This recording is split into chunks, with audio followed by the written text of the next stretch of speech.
Thanks for babysitting during spring break. I was dumbfounded by my sister's sudden appearance at my house. Huh? What are you talking about? As I instinctively asked, the next moment, I was shocked. I left him in the backyard shed. Trembling with fear, I hurried there. As I hastily opened the shed door, an unfamiliar stench filled the air. What is this smell? And before me lay a horrifying sight. All I could do was tremble in despair. My name is Angela. I'm a 36-year-old part-time housewife and a teacher at the local high school. My husband, Steve, is a typical, earnest office worker. He's very kind and actively helps with household chores at home. Both my parents have passed away, and we have no children, so it's just the two of us in my parents' house. When I expressed my desire to live in the house where I grew up, Steve agreed without hesitation. Surrounded by fields and very quiet, our surroundings are serene. It's an important place to me. But this peaceful life has become quite noisy recently. I have a younger sister, Emily, who is a constant source of trouble. Hey, you're here again? It's fine, isn't it? You're happy to see Mike, right? He's your cute nephew after all. My sister is a housewife, and she, along with her husband Brian and their 8-year-old son Mike, lives nearby. And ever since her husband started working away from home due to a transfer 6 months ago, she's been constantly dropping by our place. She claims she feels more at ease at our parents' house, but that's a blatant lie. She dumps the care of her son on me and quickly goes off to have fun herself. Mike takes after his father Brian, being serious and smart, far beyond his 8 years. He already has a cell phone and handles it adeptly, which is quite impressive. That's amazing. Did Mom buy that for you? Dad got it for me without telling Mom. As my nephew opened the zipper of his small bag to put away his cell phone inside, there were apples and bananas. It turns out he prepared them himself so as not to inconvenience me, not because Emily asked him to. I couldn't help but admire his intelligence, but at the same time, seeing my nephew apologize every time he's brought over by Emily fills me with indescribable emotions. Yet, when it comes to Emily, take care of him again today. She says so without a hint of remorse, leaving Mike behind and heading somewhere. Hey! Cut it out already. Aren't you his mother? Don't you feel sorry for Mike?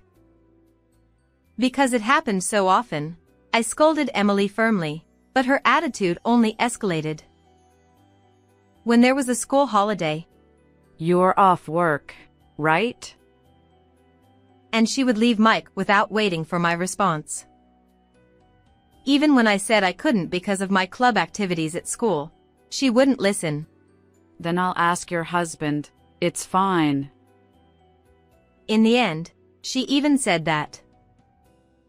Steve's tired from work too, you know? Then you take care of him, big sis. Steve, being my sister's brother-in-law, couldn't assert himself against Emily. Moreover, he loves children, and perhaps he feels sorry for Mike. He happily took care of my nephew when I was at work. But the kinder Steve was, the more guilty I felt towards him. I'm going home. I'll be fine by myself. Perhaps sensing the atmosphere, my nephew said so, but I couldn't leave an 8-year-old alone. Sorry, Auntie. Why are you apologizing? I'm happy to have you here, Mike. Mom doesn't like me. That's not true. Even though I denied it, my nephew remained with a gloomy expression. Seeing that face, my heart ached, but at the same time, I felt irritated towards my sister for making her child say such things. However, Emily pays no mind to me or Mike's feelings. Leaving her son at our house and not returning until late at night became the norm. Despite my growing anger, I was swept into my sister's pace, unable to scold her, and spent my days feeling frustrated. Then, after some time passed, it was the day before the start of spring break. I received a call from my sister. Hey sis, school's out tomorrow, right? Can you take care of Mike for about a week? Here we go again, I sighed. But what on earth could be happening that would require a mother to leave her child for a whole week? No, I can't. I've told you before, even during breaks, teachers still have to work. Besides, a whole week? Are you planning to be hospitalized or something? I asked out of concern. No way. I'm perfectly fine. There's just something I absolutely can't miss. My sister's voice over the phone was lively, unable to conceal her excitement. But even when I asked about the crucial matter, she laughed it off. I instantly knew it was some nonsense. Sorry. I've told you it's impossible. I won't be here for a week either, starting from tomorrow, due to a club activity training camp. I thought my sister would give up after hearing this, but she said, Then I'll ask your husband. Don't be ridiculous. Steve has a regular job, and he's actually going on a business trip for 2 weeks starting tomorrow. So, he can't take care of Mike. What? What's more important than a trip or a business trip? Mike should come first, shouldn't he? I'll return those exact words to you. Some things are just impossible. Give it up this time. I ended the conversation with my sister in a stern tone, exasperated by her selfish reasoning, and forcefully hung up. Surely, Emily would give up on this, I thought. But at that moment, I underestimated my sister.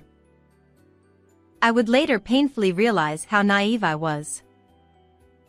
A week later, I returned home after the club trip. For the students, it was a fun and rewarding training camp, but for the accompanying teacher, it was a week full of responsibility and exhaustion. Despite it being spring, the unusually high temperatures drained both my energy and stamina. That was tough. I collapsed onto the sofa, exhausted, throwing my bags aside. But just then, the doorbell rang, and when I answered it, there stood my sister. I thought she had brought her son again, but surprisingly, she was alone. Thanks for babysitting during spring break. Huh? What are you talking about? Don't play dumb. You were taking care of Mike, right? I had completely forgotten about the phone call with my sister a week ago. But I distinctly remembered refusing her request.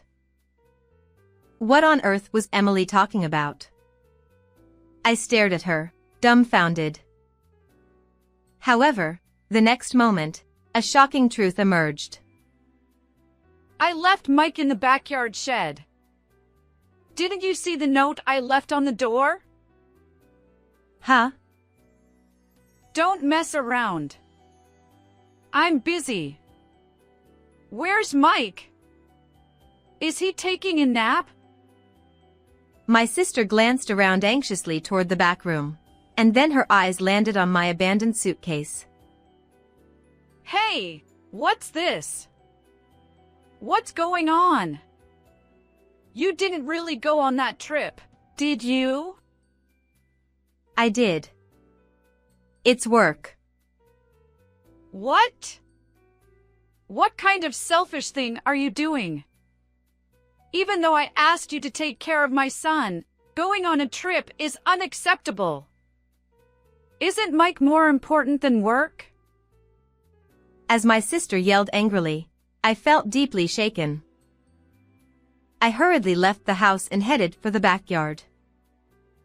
There stood an old warehouse-like shed that had been there since before I was born. During elementary school, I used to play treasure hunt with my friends inside. But all that was inside now were old junk. Since my parents passed away, I rarely went inside. As my sister had said, there was indeed a note on the shed door. "It's Mike here, so take care of him. The key is back, so don't worry." What is this? Did you really lock Mike in here? I told you it's exactly as it says. Why on earth did you do something like that? I told you I'd be away for work for a week, didn't I? Trembling with anger, I glared at my sister. I had an urgent matter to attend to, so I asked for a favor. A week ago, when my sister visited our house, she thought I would return immediately after departing for the trip. Since she forgot the key to our parents' house, she locked my nephew in the shed so he couldn't get out. Since there was nothing worth stealing, the shed key had been left inside a bag hanging on the outside wall. I picked it up trembling and quickly opened the door. At that moment, a terrible stench wafted out from inside. The smell was so repulsive that it made me hesitate to enter the shed. Holding my breath, I cautiously peered inside, but there seemed to be nothing out of the ordinary at first glance. "Mike?" I called out softly, but there was no response. Suppressing the urge to retch with my sleeve over my nose, I mustered the courage to step into the shed. And there, I discovered the source of the foul odor and screamed in shock. My sister seemed to sense something was wrong with me. Hey! If something happens to Mike, it's all your responsibility. I'm not at fault at all. With that, Emily turned her back and ran off from there. Hey, wait. I panicked at the shocking scene I had just witnessed and the irresponsibility of my sister, who ran away leaving me alone. What should I do? But at that moment, my phone rang in my pants pocket, and I was informed of an unexpected truth. 2 hours later, I called my sister's cell phone. "Listen, what you did was outrageous. After causing such a mess, you had the nerve to leave me and run away." Who's the one being outrageous here? It's not my fault if you went to work and left Mike behind. Besides, she rattled off selfish excuses without a hint of remorse, like a machine gun. I've had enough. That's not the point right now. Come home immediately. We need to talk about Mike's funeral. My words seemed to startle my sister, as she audibly gasped on the phone. But it was only for a brief moment. Fine. But I'll never forgive you, sister. You'll have to pay for this. Get ready. With that, my sister hung up. Humph. That's rich coming from you. I've put up with it for so long, but I won't forgive her anymore. Trembling with intense anger, I ignited my fighting spirit for the decisive battle against my nephew's enemy. An hour later, Emily arrived. Where have you been all this time? I haven't been anywhere. How can you act so casually after causing such a situation? It's not my fault. You shouldn't have gone on the trip. That's it. I didn't do anything wrong. Despite my pressing at the doorstep, my sister showed no remorse and boldly entered the house as if nothing had happened. But the moment she tried to open the door to the living room, she suddenly turned around and bolted out like a rabbit. "Hey, wait." Before I could even shout, a figure came rushing out from the living room and swiftly caught her. "Brian, thank you." The person who I thanked was Emily's husband, Brian. Upon hearing about my nephew, he immediately rushed over from his place. My sister reluctantly returned to the living room, sitting down in front of us with a sullen look. "Do you realize what you've done? Emily's irresponsibility has caused a lot of trouble. You've hurt Mike." Huh? Don't blame me. It's not my fault that you ignored my request. Even so, locking a child in a shed and leaving him there is unforgivable. Think about how Mike must have felt. What's wrong with that? The shed protects from rain and wind. It's better than leaving him outside, isn't it? Although my sister momentarily quieted down with Brian's appearance, her inherent audacity quickly resurfaced. I was astounded by her shamelessness. But this was all expected. I decided to change the direction of my interrogation. "By the way, where were you this past week, leaving Mike alone at my house?" This question clearly hit a nerve with Emily, as her face twitched in response. "Oh. You look pale. Can't say, huh? Maybe you were off on a romantic trip with a man." And just like that, her earlier confidence vanished, and I thrust my phone in front of Emily, who looks pale and speechless now. There, on the screen, were images of my sister and an unfamiliar young man walking arm in arm in her neighborhood. No, that's not it. He's just an old college friend. Oh really? You're doing all this with just a friend? As I slid the screen, it revealed even more revealing images, showing the two of them passionately kissing in public. This was just a celebration of our encounter. We went out for drinks and got carried away while drunk. There's nothing more to it. Oh really? But actually, there's also an audio recording. As I manipulated my phone, the voices of a man and a woman came through. "Looking forward to the trip." My son is on spring break, so I'll leave him with my sister. The female voice unmistakably belonged to Emily. Now, there's no escaping. But you're quite something. Taking advantage of Brian's absence, to lock your son in the shed and go on a romantic trip. No, I don't know. That's not my voice. You're showing a poor attitude at this point. So why did you run away when you saw Brian earlier? Is it because you have something to hide? Confronted with the evidence presented and my intense questioning, my sister trembled uncontrollably. Yet still, she refused to admit anything. This is your conspiracy.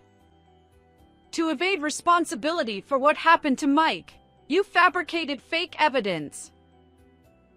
What are you talking about? I just got back from the club activity camp. I didn't have time to prepare something like this. Well, it must be Steve, right? Your husband works in the IT industry, doesn't he? He can easily fabricate such evidence. Don't be ridiculous. My husband is on a business trip for 2 weeks, remember? So what? It doesn't matter where he is. As long as he sends the data, he doesn't need to come back. I sighed in exasperation at my sister's stubbornness. Hey, Emily. Do you recognize whose phone this is? Whose? Yours, right? Nope. Actually, this is Mike's cell phone. Huh? What are you talking about, Mike's? That's impossible. I never gave him a cell phone in the first place. My sister burst into laughter, looking triumphant as she glanced at me. But that expression didn't last long. If you're saying so, why don't we ask him directly? Huh? As I called out down the hallway that it's time to come, the door to the living room slowly opened. And there stood none other than my nephew, Mike. Mike? Why? You were supposed to be dead. No way. My sister was terribly shocked to see that her son was alive, almost as if she were seeing a ghost. You don't understand what happened, right? Let me explain so even Emily can understand. Mike was told by his mother that I would come to pick him up, and he was left behind in the shed. Filled with fear, his heart raced, and he tried to push or pull the door open, but nothing worked. Since my sister had locked it, it was only natural. So, he searched for another way out to the outside. What he found was a small window at a slightly higher position. Using an old chair nearby as a platform, he climbed up and easily opened the window, thankfully not rusted, with his own strength. He escaped through there and made his way 10 miles to his aunt's house. My aunt seemed extremely surprised by Mike's sudden arrival. After hearing the situation, she immediately tried to contact me, but Mike stopped her. Apparently, he had overheard the phone conversation between my sister and me and knew that I was going on the trip. So, he persuaded my aunt not to interfere with my work. And when Auntie heard the day I was coming back from the trip, she called me and brought him here. Why did you lie about the funeral then? It's cruel to deceive like that. Well, if I didn't say that, would you have come here? And if Mike had stayed in the shed, we might have actually been preparing for a funeral by now. Wait a minute. Then what was that smell about? You screamed so loudly at that time, didn't you? That was just me being surprised by finding a dead bird. The source of the foul smell that drifted out when the shed door opened turned out to be the decaying corpse of a bird. According to Brian, a bird had accidentally stumbled into the shed through the escape window, got injured somehow, and perhaps died from the impact. And due to the unseasonable rise in temperature, it had decomposed. Then, does that mean Mike took those photos and recorded the audio? My sister's face, upon learning that her son had been given a cell phone by his father, lost all color in shock. Mike, why would you do such a thing? What do you want to do to Mom? Perhaps feeling frightened by his mother's words, Mike quickly hid behind me. Seeing that, my sister became angry and threw the TV remote at him. What are you doing? Shut up! It's because of him betraying me! Next, she tried to throw the teacup on the table at Mike. Stop it. I grabbed my sister's arm and took it away. What are you doing? Let me go! Emily, do you know how Mike felt? Locked in a shed, neglected by his own mother.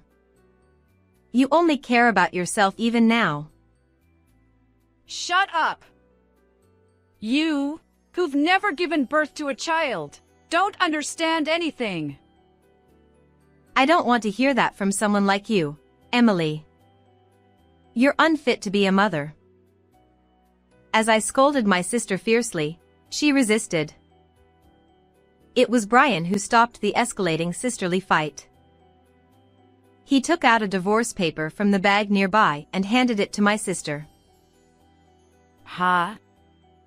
I don't understand what this divorce paper means. But Brian's face was deadly serious. It's no wonder. Neglecting your child and being lost in another man. Brian never dreamed his wife would cheat on him while living apart. To neglect her own child for the sake of being with her affair partner is unacceptable as a human being. How dare you live such a despicable life to this point? Now, reflect on it properly at the police station. Right after that, we heard sirens from afar. I reported to the police just before Emily arrived here. I told them everything about what you did to Mike. Huh? That's a lie, right? To regret what you did. Then, my sister seemed shocked, lowered her head, and started mumbling something. But it was only for a moment. I'm not at fault. It's all your fault. Damn it. Huh? The next moment, she flew into a rage, lifted a nearby armchair high, and tried to throw it at me. Whoa. However, Emily, thrown away forcefully by my brother-in-law, was slammed onto the floor with a pained expression. Seeing this, my nephew, who was behind me, approached my sister. Goodbye. He said with a cold expression I had never seen before. This is the end of living a selfish life. There's nothing left for you. No place to live, no one to rely on. Ha ha. My sister was restrained by her husband, her eyes lifeless as she looked bewildered. And I'm cutting ties with you today. You're no longer family or a sister. Never appear in front of any of us again. But, big sis, I don't want that. Don't abandon me. No, it's too late. But, I'm sorry. I'm sorry. My sister apologized while crying, but after all that has happened, there's no way I could forgive her. Reflect on it for the rest of your life. No! A few minutes later, the police arrived. Emily was taken away in the police car, escorted by us. Later, my sister was arrested for neglecting her child. She divorced her husband, paying him $30,000 in damages and $40,000 in child support, and the custody of the child was given to her husband, leaving her with nothing. Even after being released from prison, she would be left destitute. My sister's affair partner was also found by the police with information I provided, and he was arrested for turning a blind eye to the fact that childcare was not being done, and my brother-in-law even demanded $20,000 in damages from the cheating man. He's working multiple part-time jobs to repay it desperately. On the other hand, I live a peaceful life with my husband. We demolished the old shed and started a home garden together. Then, my nephew started living with his dad, who had returned from his business trip, and his grandparents, and he often comes over to our house happily helping out. I strongly feel that I will continue to watch over him closely from now on. How was today's story? Please subscribe to the channel as well. Well then, let's meet in the next video.